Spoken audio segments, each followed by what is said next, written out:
ውስጥ ከአንድ ዙር ግንኙነት በላይ ማድረግ ብርቅ የሆነ ነገር ነው ብላችሁ የምትሉኝ ክላይንቶች በጣም ብዙ ናቸውና ሁለተኛ ዙር ዝግጁነት ማጣት ባይተወይ ብዙ ወንዶች የሚቸገሩት ነገር ነውና አንዳንድ ሰዎች ደግሞ እሱ ነገር ችግር ከማለታቸው በፊት ማየት ያለባቸው ነገሮች አሉ። በመጀመሪያ እድሜያችሁ ምን ያክል ነው? ሰው ወጣት የሆኑ ወንዶች ለሁለተኛ ዙር ዝግጁ የሚሆኑበት ሰዓት በጣም ትንሽ ነው።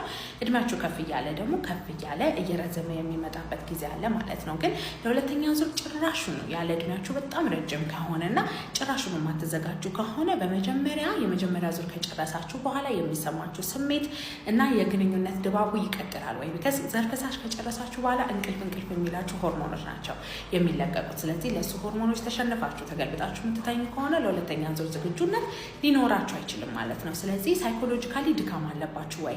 የምትጨነቁበት ነገር አለ ወይ? ቢካዝ ለሁለተኛ ዙር ዝግጁነት ማጣት ጭንቀት በጣም ወሳኝና በጣም ትልቅ ሚና የሚጫወት ነገር ነው ማለት ነው። ስለዚህ ጭንቀታችሁ ትክክል ሆኖ የግንኙነት ድባቡ ለግንኙነት የሚጋብዛችሁ ከሆነ ድካም ከሌላችሁ ግን አሁንም ለሁለተኛ ዙር ዝግጁነት የምታጡ ከሆነ መጀመሪያ ብልታችሁ ይቆማል ወይ? የመጀመሪያ ዙር አቋቋሙ እንዴት ነው? ጠዋት የሚቆም ነገር አለ ወይ የሚባለውን ነገር ጠይቀን ሆርሞን ላይ፣ ደም ስር ላይ፣ ነርቭ ላይ ያሉ ችግሮች ሊኖሩ ይችላሉ። መታችሁ ቼክ መደረግ ትችላላችሁ።